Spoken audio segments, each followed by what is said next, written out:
So officially out of recession, but it's still a bumpy road ahead. Yeah, look, we are out of recession and it is very good news. For property, though, we just didn't see the price falls that were expected. It's been quite surprising.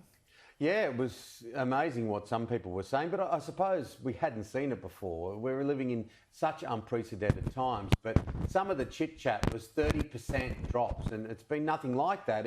Quite in contrast, we've seen enormous growth in some parts of Australia.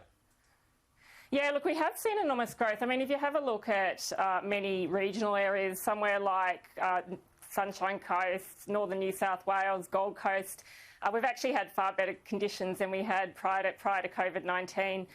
Somewhere like Canberra has done very well, Perth has done well, and when we have a look across the pandemic and the months that we saw declines, we can clearly see that it was Melbourne and Sydney that took a hit, and the hit was pretty low. But if you go to many other cities, we just didn't see anything like what was expected, certainly early on in the pandemic. Places like Byron Bay, Nerida, I'm hearing the prices of homes have skyrocketed. Yeah, look, Byron Bay's been astounding, and the median price now is 1.8 million. So to give you a comparison, it's now higher than a suburb like Albert Park in Melbourne, which is a premium area in Melbourne. So 1.8 mil, it's gone up 100,000 over the past month. It's 40% up compared to the same time last year. So it is I guess it's not surprising given that we are seeing these coastal areas in northern New South Wales do quite well for quite some time, but really that acceleration has happened since the pandemic began. Let's have a look at some of the other areas that have been impacted. Like Darwin and Hobart and places like that, Nerida? Yeah, sorry, sounds a bit bad. Yeah, so Hobart's done okay. I mean, if we have a look at somewhere like Canberra, it's done pretty well. Adelaide as well. I mean, the big difference has been between what we've seen in the housing market compared to the unit market. So what we saw in the unit market was a prolonged downturn that did go on for quite some time, and particularly in Sydney, we do know that the rental market is very weak in Sydney, and around 3/4 of suburbs across the city have now seen rental declines.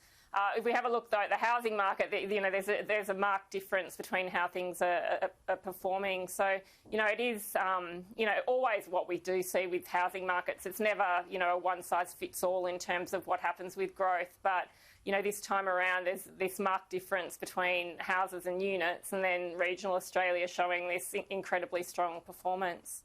And we just saw on screen before, Nerida, the GDP September quarter. So not only rental, hiring and real estate, but things like arts and recreation going up by 14.7%.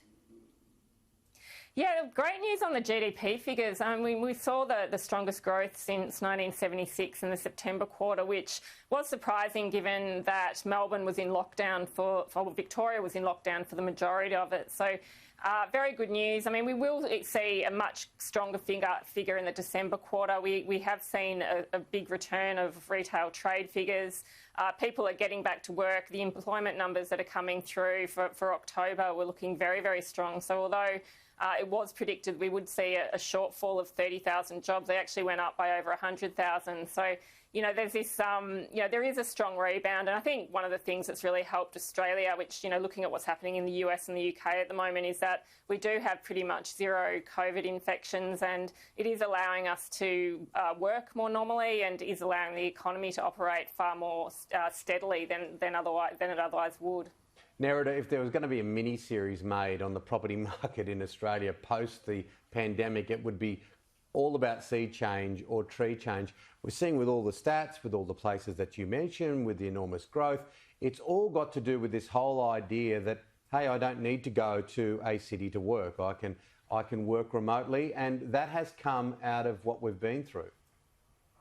Yeah, look, it's such good news for regional Australia. I mean, we have seen over time a lot of government programs to try and decentralise economic activity and population out of our CBDs and out of our inner urban areas. One of the problems with Australia, it is a very expensive housing market, but a lot of the housing that is very expensive does tend to be concentrated in Sydney, Melbourne and Brisbane to a lesser extent. So, you know, what this has done is has pushed people into regional areas. We've seen it in the June quarter population data coming out of the ABS. It's likely to continue to show up in the September and the December quarter.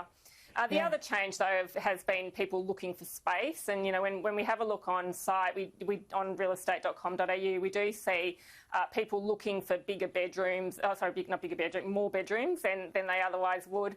We're also seeing a northern shift as well. So, again, this ABS data was showing quite a shift in the June quarter of people out of Victoria up to southeast Queensland. But again, we're seeing a similar occurrence, that there is this these very strong conditions basically extending up mid-north coast up to the Queensland border and onto Gold Coast and Sunshine Coast. Absolutely. Fascinating. Yeah, thanks so much, Nerida. We'll catch you next weekend.